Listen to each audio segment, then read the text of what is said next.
오늘은 충격적인 이도영 회장의 증언을 말씀드리겠습니다. 김문수 TV와 부산일보에도 보도되었으나 반박이 없는 것으로 보아 팩트에 가까운 것 같습니다. 이도영 회장은 1933년생이며 17세의 나이로 625 전쟁에 참전하여 최전방에서 10개월간 근무하였다고 합니다. 군생활 총 14년이며 제대 후에 조선일보 기자, 편집장 28년, 조선일보 일본 특파원 7년, 도쿄대학 교수, 개요 대학 교수를 역임하였습니다. 그가 김문수 TV에 출연하여 증언한 내용은 문재인은 남한 태생이 아니다 라고 주장하는데 사실이라면 대단히 충격적입니다. 그가 자신의 주장을 뒷받침하는 근거로서 첫째, 문재인은 함경도 사투리를 쓴다는 것입니다.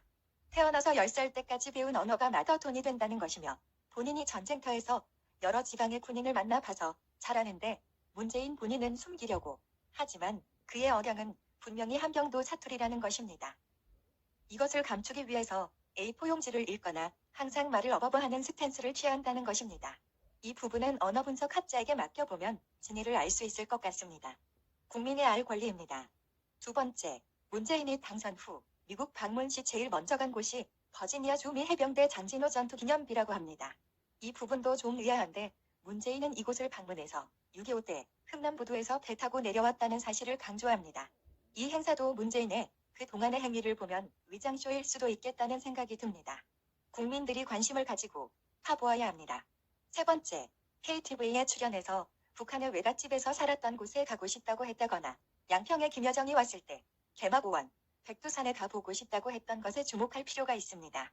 사람이 나이 들면 고향에 묻히고 싶어 합니다. 문재인은 거제도에서 태어나지 않았으며 북한 태생일 가능성이 높다는 것입니다. 얼마 전 KTV에 출연하여 인터뷰한 적이 있는데 흥남에서 탈출하여 크리스마스에 거제도에 도착하였다고 1차 해명하고 있고 2차 영상에서도 장승포항에 내렸다느니 일반인들도 충분히 알 수 있는 보편적인 사양, 거제도의 경치에 대해 설명하고 있으나 눈을 깜박거리고 있습니다. 거짓말을 하고 있다는 증거입니다. 이 장면도 전문가에게 맡겨 확인할 필요가 있습니다. 국민의 알 권리입니다. 네 번째, 문재인의 아버지 문용형은 북한군 장교로 6.25 전쟁에 참전했다가 상위로 승진하고 1950년 낙동강 전투에서 포로로 잡혀서 부산 거제동 포로 수용소에 있었던 것으로 보입니다. 이름이 비슷해서 그렇지 거제도가 아닌 것입니다. 이때 현재의 강한옥을 만나서 눈이 맞았을 것이라고 하는데 1953년 문용형은 포로송원 정책으로 북송되었다고 합니다. 당시 북송자 명단을 찾아보면 있을 겁니다. 이것은 국민의 알 권리입니다. 다섯 번째, 문재인은 49년생으로 북한에서 태어났으며 10살 되던 해인 1958년에 문용형과 함께 난파된 간첩일 수도 있다는 것이 일본 아사히의 논조입니다. 1953년생 용띠라는 문재인의 말은 것은 거짓일 가능성이 높다는 것입니다. 게다가 신문에는 강한옥이 문재인을 업고 계란을 팔려고 부산까지 갔다는데 말이 안 되는 것이 당신은 교통이 낙후하여 근처의 마산이라면 모를까 애를 업은 엄마가 부산까지 갔다는데 지도상의 거리를 한번 보십시오. 앞뒤가 맞지 않는 거짓말입니다. 여섯 번째, 노무현 정권의 민정수석으로 있을 때 직권남용으로 51세인 자신의 나이를 74세로 속여서 남북이산 가족 상봉 때 통일부에 등록하여 이모를 만난다고 자기 가족을 데리고 갔던 일이 당시 언론에 대서특필되고 일파만파였습니다. 그런데 현재 돌아간 어머니는 주민등록상 양산 태생이고 양산 사투리를 쓰는데 이모가 북한 태생이라는 것이 앞뒤가 맞지 않다는 것입니다. 그리고 이산가족 상봉시를 자세히 보면 이모가 55세라는데 문재인과 동갑내기로 보일 정도 아닙니까? 북한의 누나 혹은 쌍둥이 여동생으로 의혹을 제기하는 분도 있습니다. 문용형이 난파된 이듬해인 1959년 배다른 동생 문재익이 탄생하여 해양대학을 졸업했는데 문재인과 문재익은 전혀 닮지 않았고 형제간의 왕래도 없다고 합니다. 배다른 형제가 아니라면 있을 수 없는 얘기입니다. 얼굴 생김새, 뼈대도 확연히 다릅니다.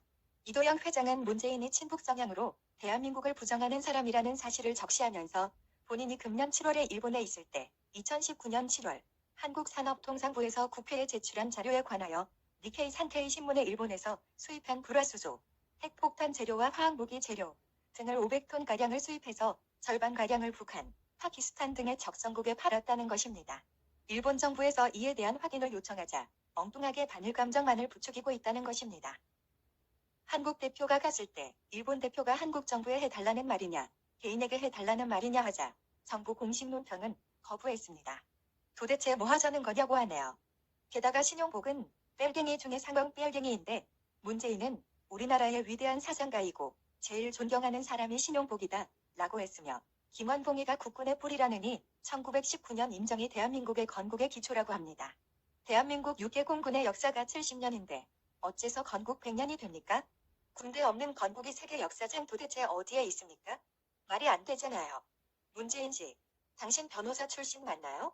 문재인은 북한 정권이 주장하는 역사 논리를 그대로 따라하고 있으니 그냥 둘 수 없어서 방송에 나왔다고 합니다. 1933년생이면 대한민국 역사의 산증인인데 문재인 거짓말쟁이보다 이분의 말씀을 더 믿고 싶어집니다. 문재인 씨, 당신의 정체가 점점 백일화에 드러나고 있으니 더 망신당하기 전에 빨리 청와대에서 나오세요. 국민 언론의 명령입니다.